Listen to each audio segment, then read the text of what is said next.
Welcome back, Changemakers. I've got a question for you though. What type of changemaker are you? It's a really important question. Knowing your value, knowing the contribution that you can make to a team is really important so that you can make the biggest impact possible. When you join a team, if you know how you can make your best contribution, you can get started straight away. There's no hesitation.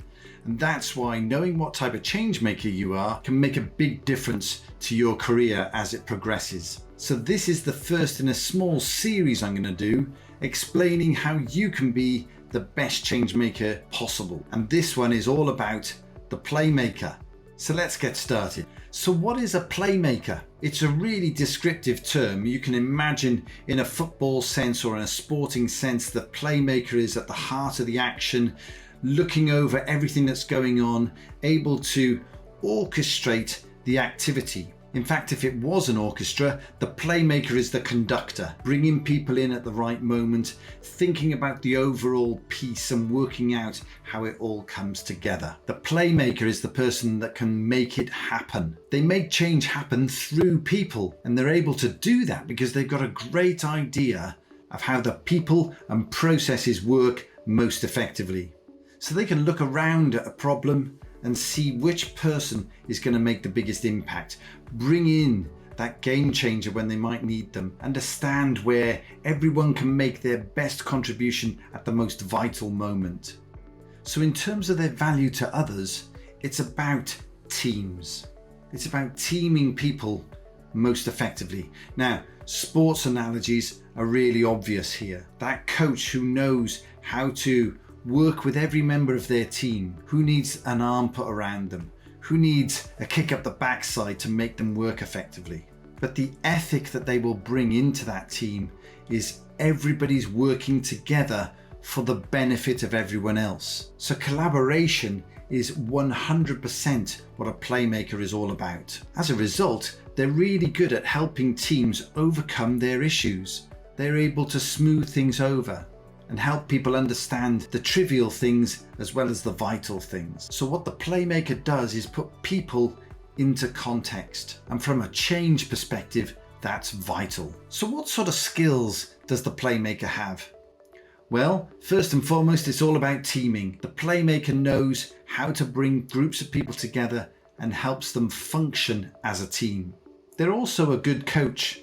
They've picked up the skills of a coach, whether that's professionally or just through their own experience. They've learned how to get the best out of people. And one of the other skills they've got is facilitation.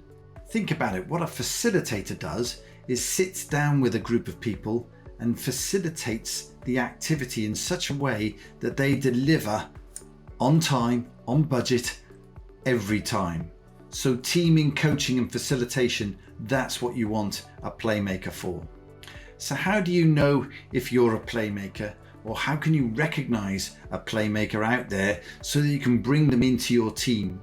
You'll be able to recognize them by their values and behaviors. So when someone proposes that we need to get something done, the playmaker's first thought and their first intention is who's going to be involved? How do we get the right people in place at the right time? They're less concerned about the content. They'll be thinking about that in the background, but their first thought is, who are the best people to get involved right now? They have that collaborative mindset all the time. They're also incredibly emotionally intelligent. It's a tough job getting people to work together, bringing individuals together, stars maybe, and getting them to perform as a unit. So their emotional intelligence is always one step ahead, ensuring that the barriers between people are reduced, minimized and eliminated altogether. Because what the playmaker does is protect everybody in that environment. Just about the only time you'll see a playmaker upset is when other people in the team are upset. Because the playmaker wants everybody to get on because they recognize that that's the only way things get done. The playmaker will leap to the defense of the people around them. So there'll be that angry captain that you see in the sports teams. They'll be the person who gets really upset if you've hurt the people around them. Because you see, the intention of a playmaker is to maximize the contribution and the growth and the development of everybody involved. So is that you? Are you that playmaker, or do you have a playmaker in your team? Whichever way round it is, you now know the vital contribution that a playmaker makes to your team. So next up is going to be the game changer. So listen out for that one soon.